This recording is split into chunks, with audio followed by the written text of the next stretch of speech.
Today in this video, let us all know about what is BIS, who should take this and what are the uses in taking this registration. BIS stands for Bureau of Indian Standards. This comes from central government. This registration was created for the product's quality and safety standard. This registration is of two types. Type 1 BIS CRS and Type 2 BIS ISI. BIS CRS stands for Compulsory Registration Scheme. These can be taken by importer, trader and manufacturer. Electronic manufacturers, for example, LED lights, mobiles, amplifier, powerhouse, power banks, TVs, ACs, etc.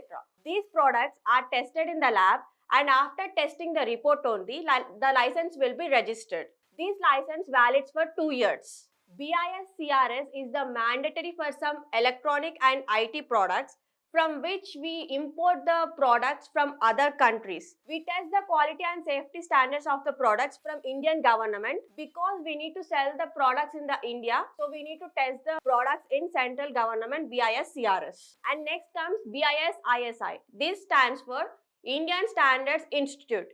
This is for only domestic purpose. For example, stoves, water bottles, water heaters, PVC windows, etc. Same like BIS CRS, we test the product's quality and safety standards and after testing the report only, we give the ISI mark to the products. After taking the BIS ISI mark, the people should follow some basic rules and regulations. If they do not do so, the license will be cancelled and they need to pay the fine. The one taking the BIS ISI need to maintain their own labs and own technicians. People can take this ISI mark in partnership, proprietorship and also in private limited.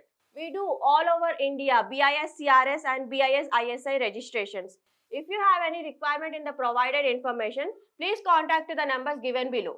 Our branches are Telangana, Hyderabad, Andhra Pradesh, Vizag, Karnataka, Bangalore and Tamil Nadu, Chennai. Please do like, share and subscribe to our channel.